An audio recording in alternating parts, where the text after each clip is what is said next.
Empezó ayer el contador Quintana, que es la introducción a la administración financiera, y luego vamos a continuar en otra clase con las decisiones de inversión en activos. Perdón, llegó el frío. Como el contador Quintana les dijo, el método de evaluación es, vamos a dar algunos temas que son los fundamentales y vamos a solicitar trabajos prácticos. Para resolverlo van a tener 5 o 6 días para presentarlo mediante el Moodle, y obviamente luego sacamos el promedio y vemos quiénes promocionan y quiénes regularizan.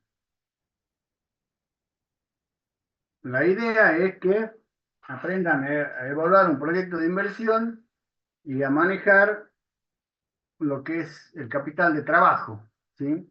Fundamentalmente presupuesto de caja, créditos y mercadería. Para ello, vamos a ver si, como cambiaron el sistema,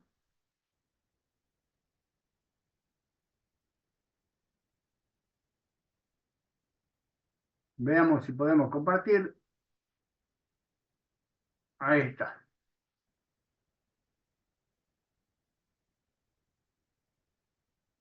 Ahí deberían estar viendo una diapositiva, un Power, donde dice decisiones estratégicas de inversión.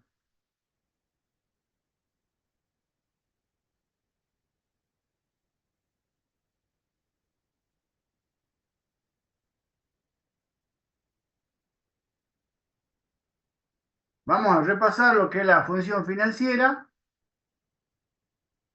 que es la unidad 1, y como verán en la columna, en la tercera columna, ahí dice clases de decisiones. ¿De qué se ocupa la administración financiera? De las decisiones de inversión. Estas decisiones conllevan un riesgo empresario, o sea, si yo voy a poner un negocio, me estoy arriesgando el capital en emprender ese negocio, ¿sí? Toda decisión de inversión tiene un riesgo, algunos un poco más alto, más elevado, otro menor, pero podemos decir que una decisión de inversión simple y común es un plazo fijo y lleva, aunque sea mínimo, cierto riesgo. Ya pasó en la Argentina mucho tiempo que confiscaron los plazos fijos, cerró el banco que lo manejaba, varios aspectos.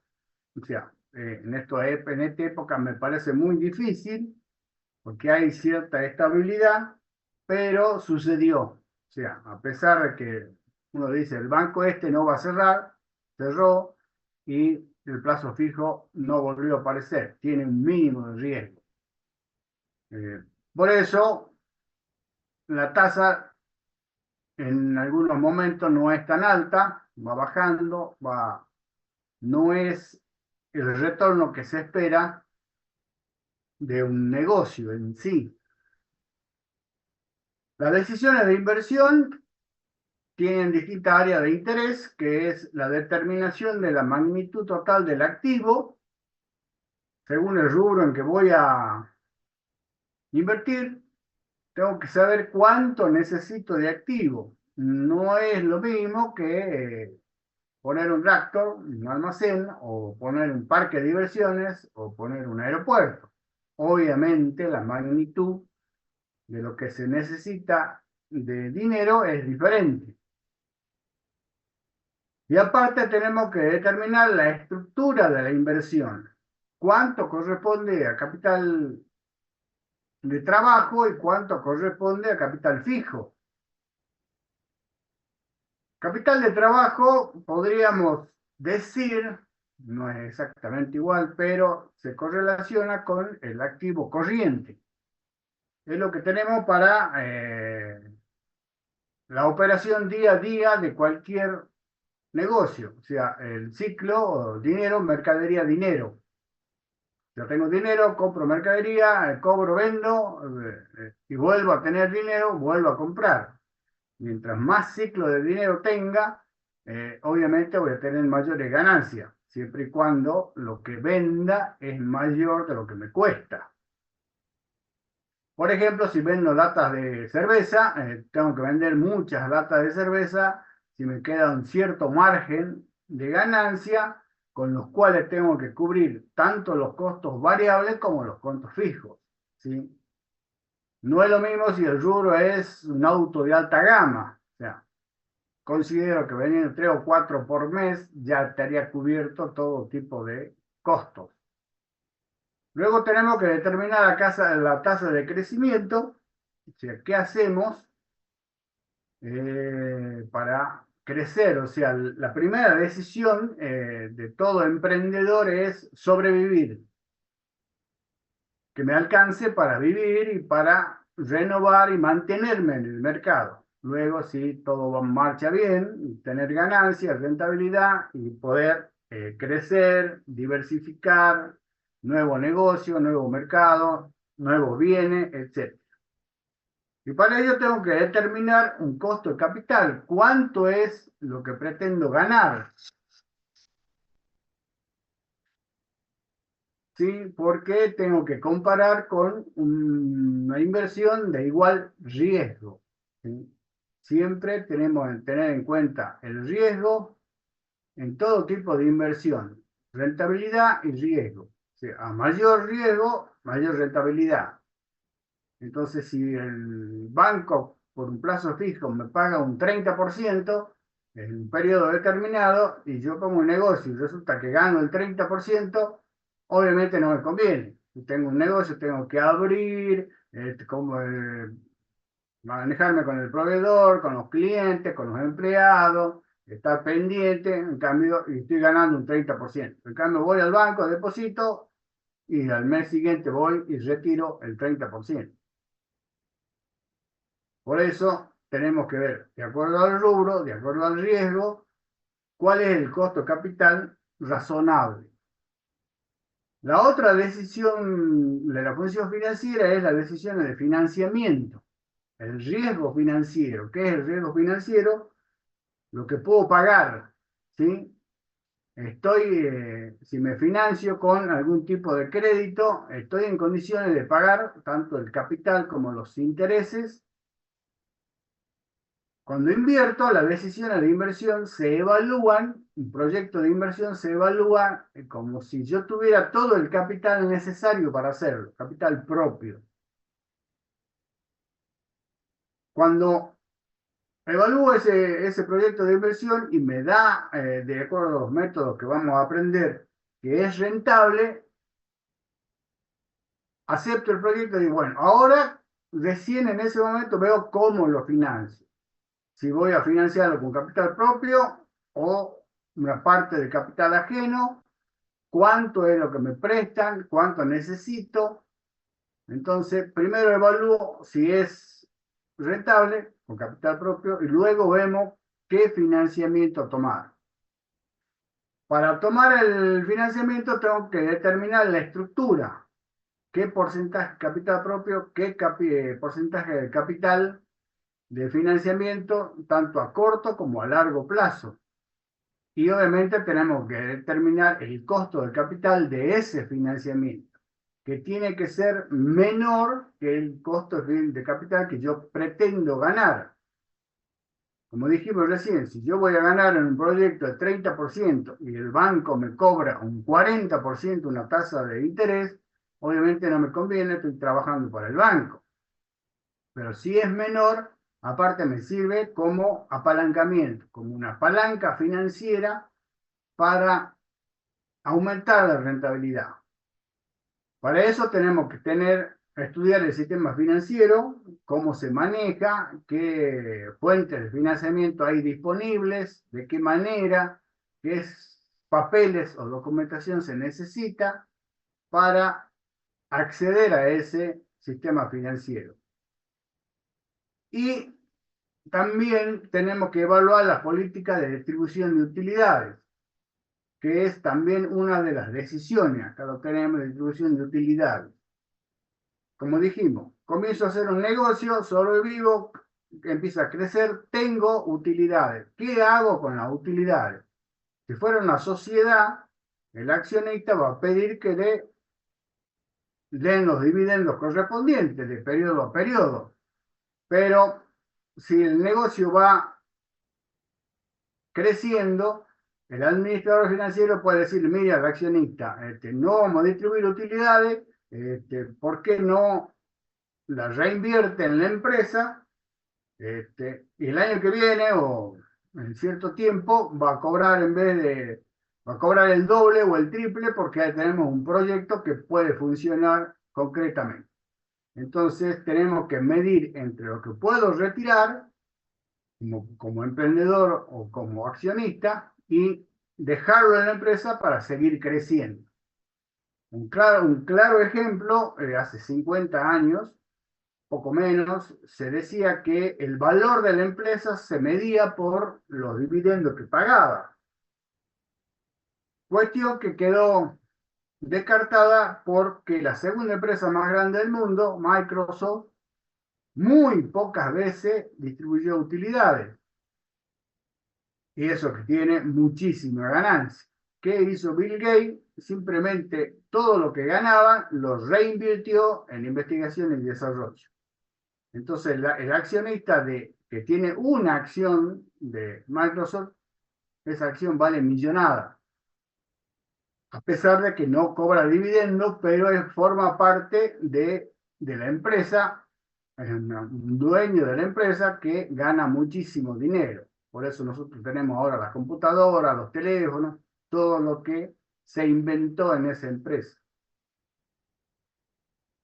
Pero para tomar una decisión de financiamiento tengo que proyectar los flujos de fondos. ¿Qué son los flujos de fondos? En forma muy sintética, los ingresos menos los egresos. ¿Cuánto ingresa de ventas? ¿Cuánto pago de costos? Entonces, lo que me queda, obviamente tengo que ver luego las amortizaciones, el impuesto a la ganancia, etcétera. Lo que queda me alcanza para pagar el financiamiento. Tengo que tener presente que como egreso tengo que devolver el préstamo que me han hecho y aparte tener ganancias. O sea, tiene que tener cierto margen para poder cancelar los préstamos que se hayan tomado. Por eso, los objetivos del área financiera, los operativos, son la rentabilidad y la liquidez.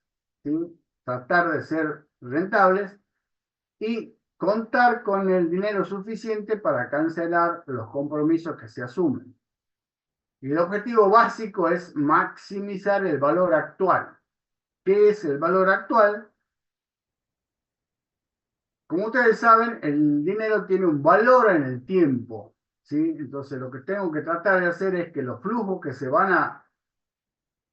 fondos que van a suceder en el futuro, actualizarlos a la cierta tasa de costo de capital y que ese valor sea el mayor posible. Estamos tratando de crear valor. Repasando las decisiones financieras, tenemos inversión, determinación de la magnitud del activo, de acuerdo al rubro que vamos a tratar. Determinación de la estructura de inversiones, capital de trabajo y capital fijo. Y determinación de la tasa de crecimiento. Luego tenemos el financiamiento, determinación de la estructura de financiamiento, deuda a corto plazo, deuda a largo plazo y el capital propio, el patrimonio neto. Determinación del costo del capital y estudio del sistema financiero, ¿sí? Si estamos o no en condiciones de tomar un préstamo. Y de la distribución de utilidades, evaluación de la política, qué vamos a hacer con las utilidades, y proyección y control de los flujos de fondos. ¿Cómo va a funcionar la empresa? casi todo, yo diría todo, en la administración financiera se maneja con flujo de fondos. Tenemos una inversión, flujo de fondos. Tenemos financiamiento, flujo de fondos. Tenemos un presupuesto, flujo de fondos. Todo es en forma monetaria. ¿Cómo se correlaciona la estructura de inversión y de financiamiento?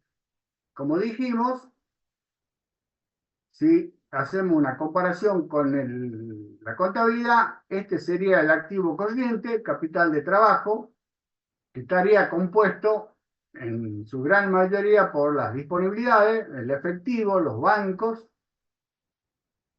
las cuentas por cobrar y las mercaderías, ¿sí? Y el capital inmovilizado, que es el activo no corriente, podemos dar como ejemplo maquinarias, rodados, edificios, que son las decisiones de inversión. Todo lo que se invierte forma parte de la estructura de inversión. Y luego tenemos cómo financiarlo. El capital propio, obviamente, patrimonio neto, capital ajeno a corto y capital ajeno a largo plazo. ¿Cuál es la idea? Que el capital de trabajo pueda cancelar el capital ajeno.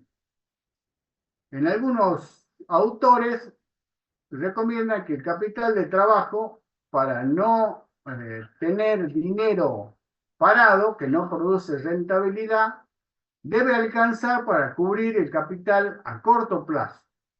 ¿No? Como ejemplo, que si yo tengo que cerrar la empresa hoy o tengo un año para cerrarla, el capital de trabajo me debe alcanzar para cancelar el capital ajeno a corto plazo, cancelar todas las deudas.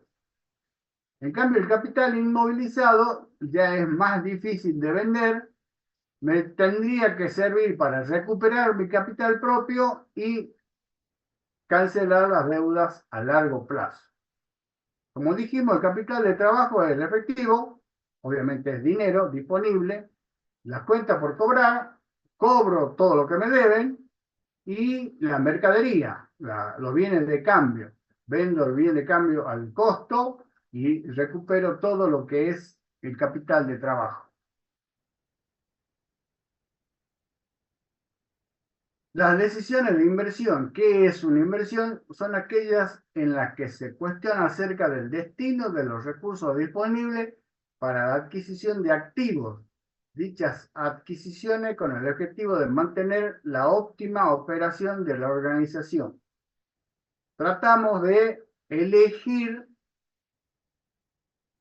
en qué invertir, ¿sí? O sea, hay muchas empresas que se dedican a varios tipos de fabricación de bienes o reventa de bienes. Entonces, ¿qué nos conviene? Dimos como ejemplo una vez en un curso, decir, bueno, yo te regalo 100 millones de pesos con la obligación de realizar una inversión, de poner un negocio, de emprender un negocio. ¿Qué harían?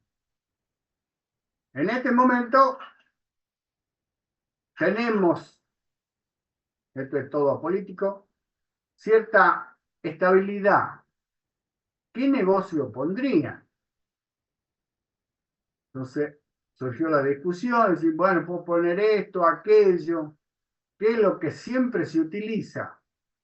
Y se utiliza lo de todos los días, comemos todos los días, pongo un comedor, un restaurante, se compra ropa, ¿sí? Transporte, demasiada competencia.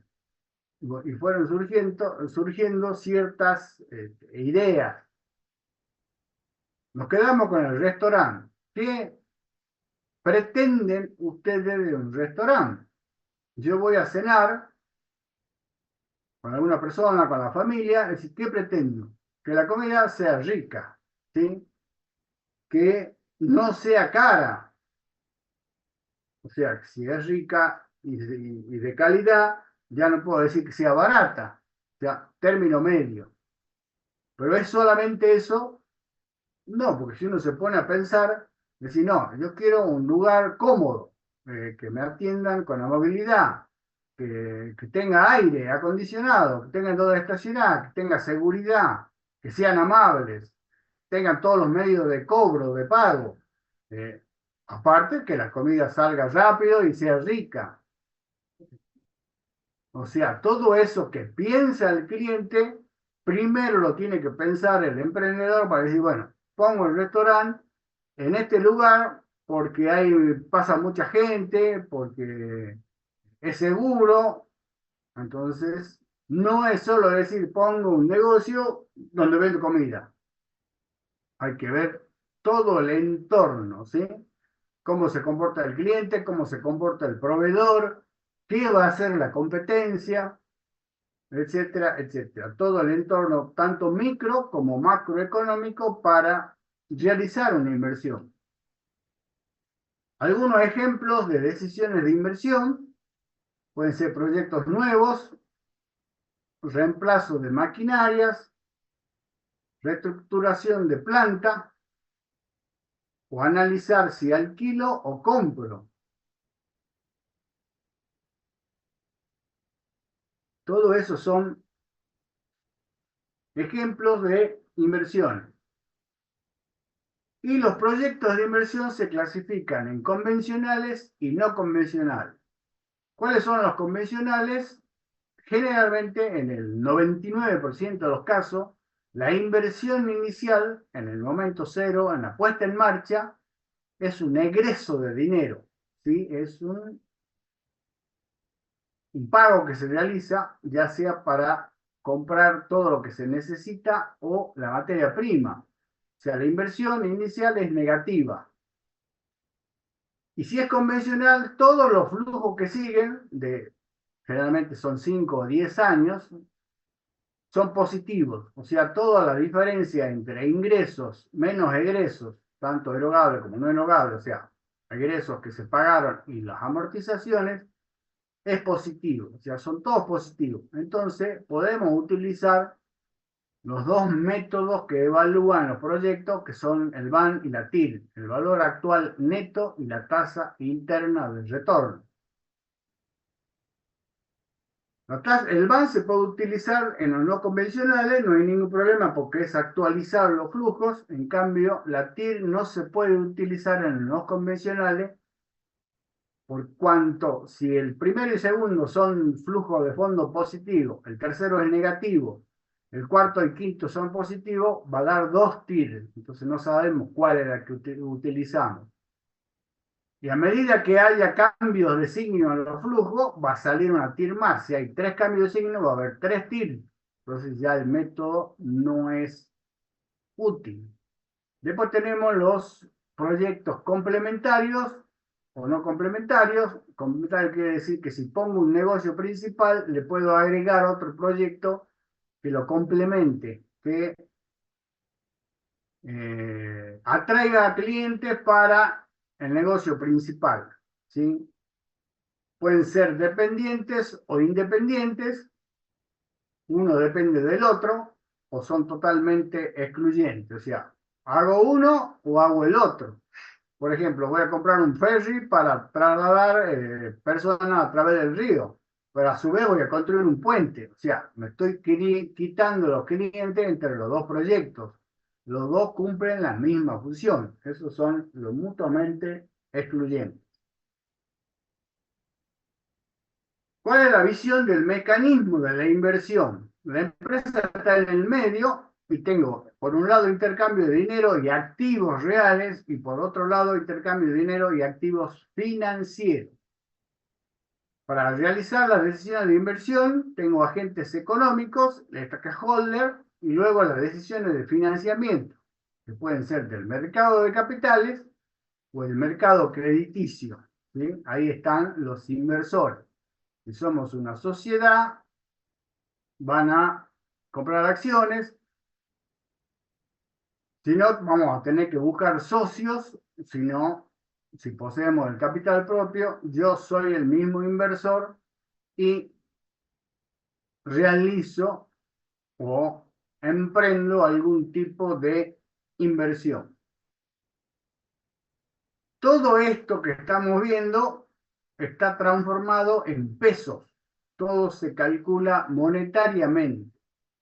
Vamos a hacer distintos tipos de análisis y luego todo lo que se realiza, se mira, se vuelca en moneda para poder evaluar si es rentable o no. En la estructura de inversión tenemos la gestión, las decisiones operativas de inversión y las decisiones estratégicas de inversión. La decisión operativa es a corto plazo, el día a día. ¿Qué hago hoy para que la empresa crezca, obtenga rentabilidad, obtenga ganancias? Y las decisiones estratégicas son a largo plazo. Es decir, bueno, me parece que si yo me mantengo en el restaurante y funciona, y la gente confía y tengo fidelidad del cliente y vuelve, en 2, 3 años abro una sucursal o abro otro tipo de comida. ¿Sí? Si vendo parrilla, voy a hacer, por ejemplo, se me ocurre comida china. Entonces, eso es una decisión estratégica a largo plazo, pero mientras tanto tengo que tomar las decisiones operativas, o sea, atender bien, vender lo que el cliente quiere, vender de calidad, etcétera, etcétera. De las finanzas tengo, como dijimos, el capital de trabajo por un lado y el capital inmovilizado por otro. Siempre se necesita el capital de trabajo. Por ejemplo, si yo tengo un restaurante para atender 30 personas y tengo cierta cantidad de efectivo y de mercaderías, si crece el negocio y tengo que atender a 60 personas, obviamente tengo que aumentar mi materia prima, mi efectivo para comprar mayor cantidad de comida, para prepararla. Y como dijimos, en la estructura de inversiones, la contabilidad tenemos el activo corriente a corto plazo, la realización y el activo no corriente a largo plazo. La estructura de inversión determina cuál es la magnitud total de los recursos que tenemos que inmovilizar. Cuando analizamos decisiones de inversión, nos enfocamos solamente en la rentabilidad del proyecto. Acá abajo tenemos según la finalidad del estudio. Rentabilidad del proyecto, rentabilidad del inversionista y capacidad de pago del proyecto. ¿Qué significa? Rentabilidad del proyecto es la rentabilidad del negocio en sí. Rentabilidad del inversionista es la rentabilidad del que invierte como dueño, como propietario. Por ejemplo, yo voy a poner una venta de sándwich, ¿sí? Simple, un kiosco. El kiosco me da 10 pesos de ganancia en cierto periodo y la inversión era de 100 pesos. ¿Cuánto ganó el negocio? 10 sobre 100, el 10%. Pero yo como inversionista no invertí 100, no tenía los 100 pesos, invertí 80. Los 20 me lo prestaron y tengo que devolver un peso de interés, por ejemplo. Entonces a mí no me queda 10 pesos, me quedan 9 porque devolví un peso de interés. Pero yo no invertí 100, invertí 80. Entonces hago 9 sobre 80 y me da 11 y pico. Esa es mi rentabilidad como inversionista. Esa es la diferencia entre una y otra. Y la capacidad de pago del proyecto es poder contar en los flujos de fondo con el peso que necesito para pagar los intereses. Ya hablamos del riesgo financiero. Ese es poder pagar, en este caso hablamos solamente del interés, pero debería alcanzarlo para pagar capital e interés. Una decisión táctica de inversión implica generalmente una cantidad de fondos relativamente pequeña y no constituye un gran alejamiento de lo que la empresa ha venido haciendo en el pasado. Lo que dijimos recién, aumentar las mesas. Las decisiones estratégicas de inversión involucran grandes sumas de dinero y también puede traducirse en un gran alejamiento de lo que la compañía ha venido haciendo en el pasado. implica un cambio importante de los beneficios esperados por la empresa y de los riesgos que están sujetos a estos beneficios. Tenemos que tener en cuenta, como ya dijimos, la rentabilidad, el riesgo y la liquidez. Hay que tratar de ganar o de lograr el máximo valor de la empresa, pero eso tiene un riesgo. A mayor riesgo, mayor rentabilidad. Esto lo solicitan los accionistas, el que invierte. Yo tengo dinero, te invierto en tu empresa, a ver cuál es el riesgo. Ah, no, el riesgo es muy alto y vos me estás pagando muy poco. Me voy a otra empresa de igual riesgo, pero me pagan mayor rentabilidad. O si tiene mucho riesgo y la rentabilidad es igual que un plazo fijo, decir, no, me conviene el plazo fijo, no tengo casi riesgo.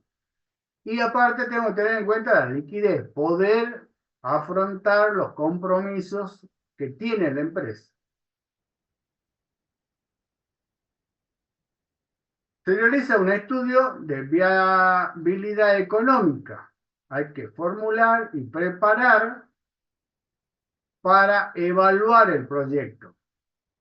Hay que obtener y crear información, hay que construir el flujo de caja y buscar la rentabilidad, el análisis cualitativo y la sensibilización. O sea, no es solo el análisis del dinero, de la moneda, del número, sino decir, bueno, ¿qué pasa, como lo dijimos, si pongo el restaurante?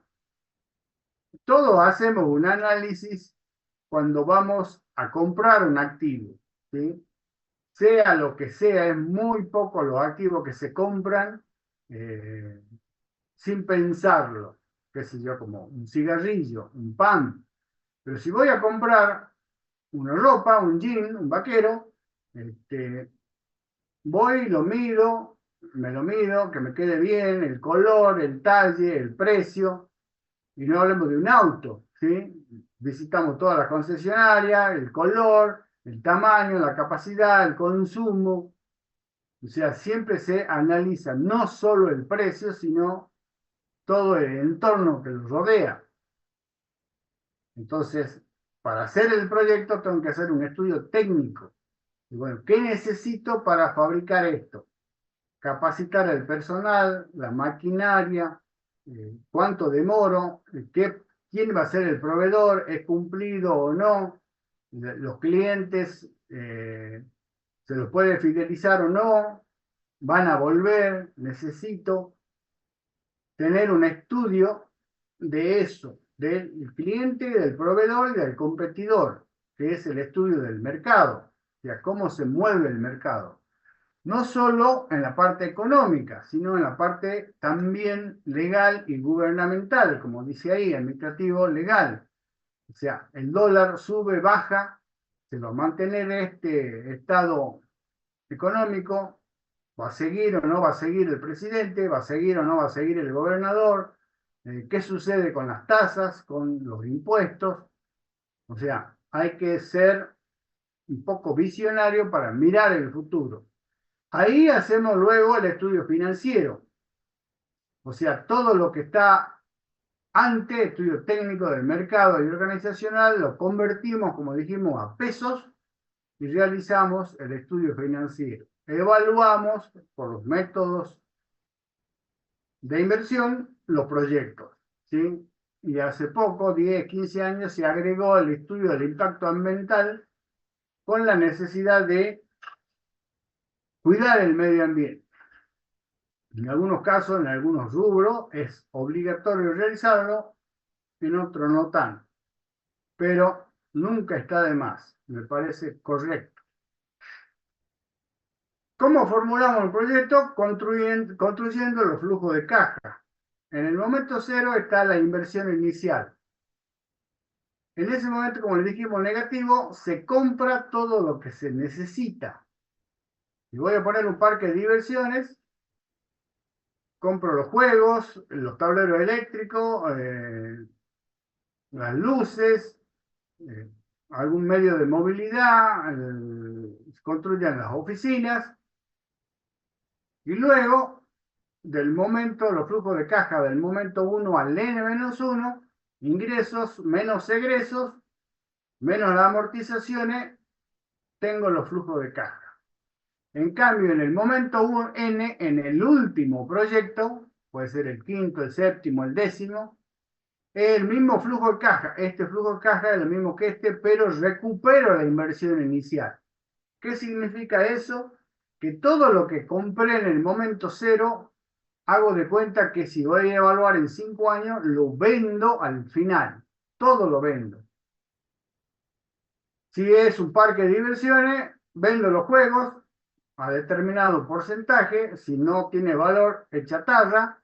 Pero, por ejemplo, si compré una camioneta, yo sé que después de 5 años, la camioneta contablemente está totalmente amortizada, vale cero, pero en el mercado tiene un valor después de 5 años. O sea, vendo la camioneta a determinado precio, a pesar de que contablemente es cero, pero recupero dinero. Ese dinero se incorpora al flujo de caja para la evaluación.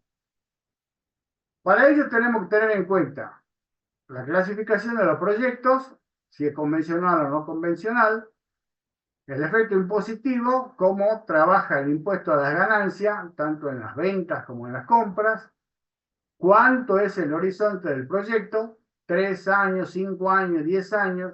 Por ejemplo, si voy a plantar árboles para luego vender la madera, ya de entrada tengo 5 años de espera para luego empezar a cortar la madera y a resembrar. O sea que 5 años solamente para la primera venta. ¿Y cuánto es lo que pretendo ganar? La rentabilidad exigida. Si voy a poner una tienda y todas las tiendas ganan el 40% promedio, yo no voy a pretender ganar el 100%. Obviamente no voy a poder vender nada porque va a tener un precio muy alto, salvo que venda algo en especial. O sea, el mercado me dice las tiendas ganan el 40%. 38, 42, 45. No puedo pretender ganar el 100%. Y tenemos que tener en cuenta el costo de oportunidad. Si voy a poner una tienda que gana el 40 y el banco me paga el 40, me quedo con el banco, obviamente. ¿Cuáles son los costos hundidos, los que se realizaron y ya no se utilizan, que no se tienen en cuenta? ¿Y cuál es el capital de trabajo para trabajar el día a día? ¿Cómo se construye un flujo de caja? El flujo de caja fundamentalmente es por lo percibido. No me interesa si yo compré en cuotas o vendí en cuotas. Yo lo registro cuando el dinero ingresa o cuando el dinero egresa en finanzas. No es como la contabilidad que se registra todo. Acá, cuando cobro y tengo la plata en la mano, recién la registro. Veamos el movimiento contable. Yo tengo venta 10.000, costo variable 4.000, costo fijo erogable 2.000. Esto es salida y entrada de dinero. La amortización es un costo no erogable, que es la pérdida de valor por el uso, el desgaste, la obsolescencia. Entonces, la utilidad imponible contable es 3.000. Sobre estos 3.000 calculo el impuesto a la ganancia, que acá dice 30%, 900, me queda una utilidad neta de 2.100.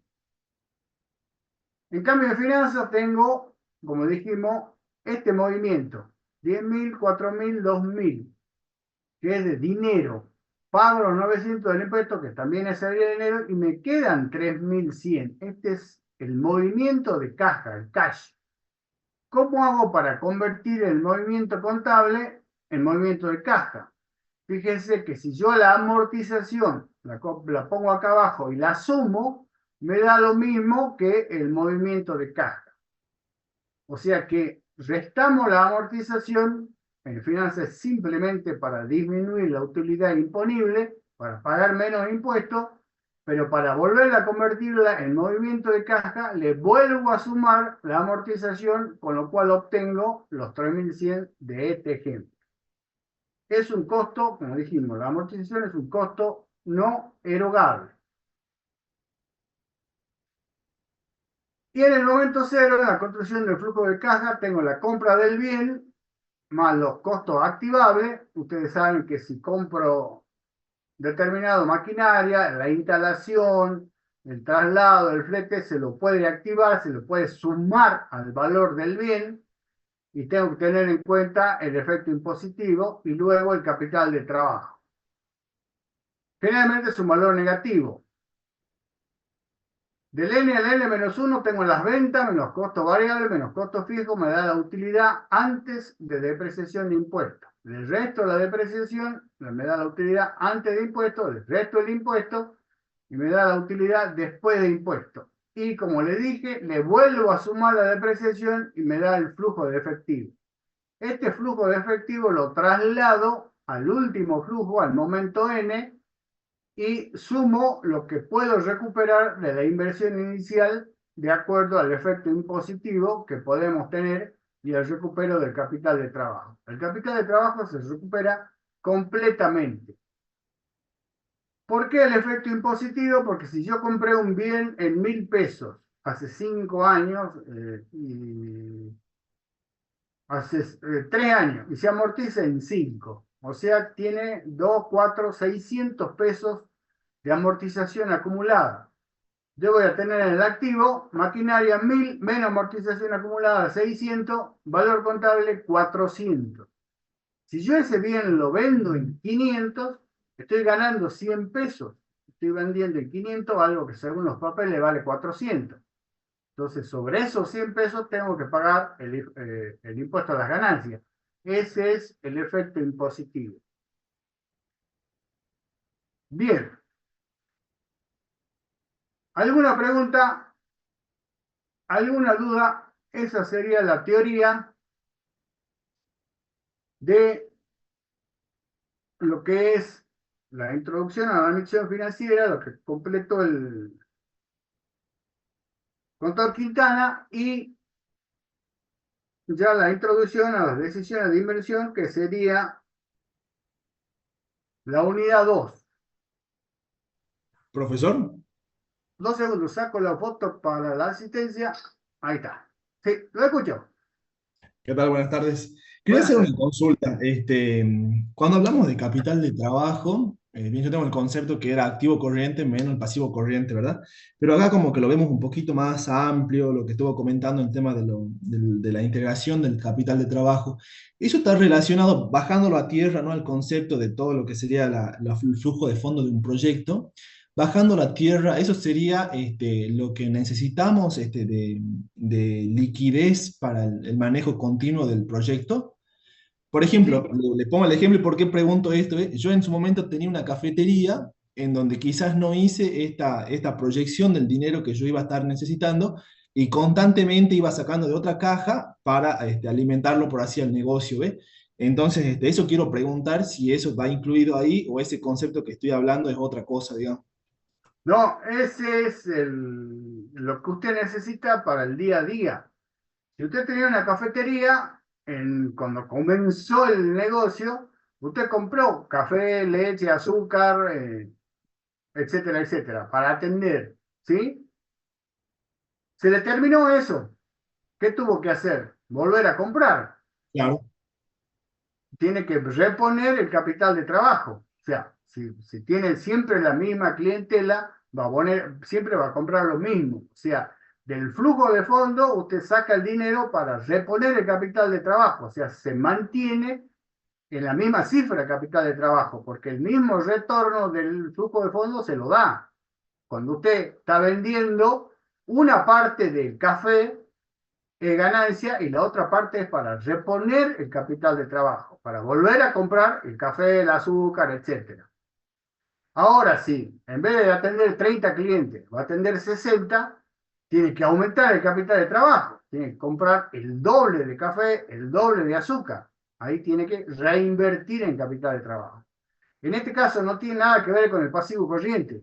Es lo que usted maneja en el ciclo operativo día a día. O sea, tengo dinero, compro mercadería, vuelvo a tener, lo vendo, vuelvo a tener dinero. Con ese dinero repongo nuevamente el ciclo operativo. Perfecto, sí, sí me queda claro. Y en ese caso ya cambiaría la fórmula que yo tengo en mente, digamos, de, como le dije, activo corriente menos pasivo corriente, o cómo, Sí, no, el capital de trabajo en finanzas es solamente el que utiliza para el ciclo operativo. Nada más. Se hace la comparación con la contabilidad, pero para simplemente separarlo. Pero lo que usted maneja en el flujo de fondo, como le dije al comienzo, en finanzas todo es flujo de fondo. Ya. Tiene que ver cuánto necesita para reponer, cuánto necesita de ganancia y cuánto necesita para otro tipo de servicios. O sea, que surge de los ingresos que tiene. Perfecto, muchas gracias. Muy bien, ¿alguna otra pregunta? Bueno, gracias por venir. Nos vemos el lunes que viene. Hasta luego, profe, gracias. Hasta luego.